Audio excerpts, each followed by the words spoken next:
मलिका ने कहा कि दरबार वालों, मुझ तक एक नामा गरामी पहुंचाया गया है। वो सुलेमान की तरफ से है और मजमून ये है कि शुरू अल्लाह का नाम लेकर, जो बड़ा मेहरबान निहायत रहम वाला है, बाद इसके ये कि मुझसे सरकशी न करो और मुतीओ फरमाबरदार होकर मेरे पास चले आओ। खत सुनाकर कहने लगी कि ऐ अहले दरबार, मेरे इस मामले में मुझे मशवरा दो। जब तक कि तुम हाजिर न हो और सलाह न दो, मैं किसी काम का फैसला नहीं किया करती। वो बोले कि हम बड़े जोरावर और सख्त जंगजू हैं और हुक्म आपके इख्तियार में है, तो जो हुक्म दीजिएगा उसके अंजाम पर नजर कर लीजिएगा। उसने कहा कि बादशाह जब किसी शहर में दाखिल होते हैं तो उसको तबाह कर देते हैं और वहां के इज्जत वालों को जलील कर दिया करते हैं, और इसी तरह ये भी करेंगे। और मैं इनकी तरफ कुछ तोहफा भेजती हूँ और देखती हूँ कि कासिद क्या जवाब लाते हैं। बस जब कासिद सुलेमान के पास पहुंचा तो सुलेमान ने कहा, क्या तुम मुझे माल से मदद देना चाहते हो?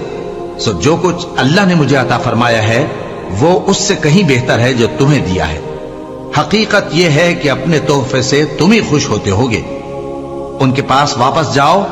अब हम उन पर ऐसे लश्कर लेकर हमला करेंगे जिनके मुकाबले की उनमें ताकत न होगी, और उनको वहां से बेइज्जत करके निकाल देंगे और वो जलील होंगे।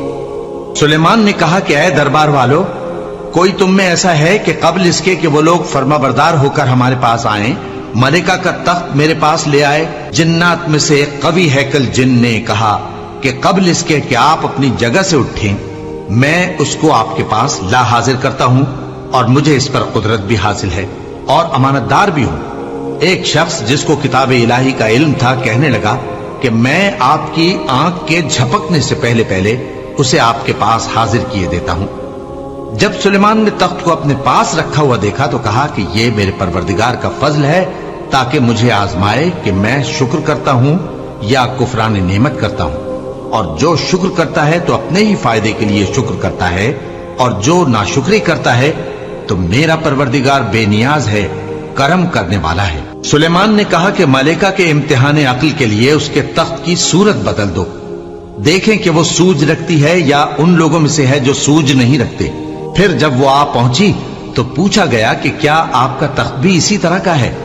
उसने कहा कि ये तो गोया हू बहू वही है, और हमको इससे पहले ही सुलेमान की अजमत और शान का इल्म हो गया था, और हम फरमाबरदार हैं।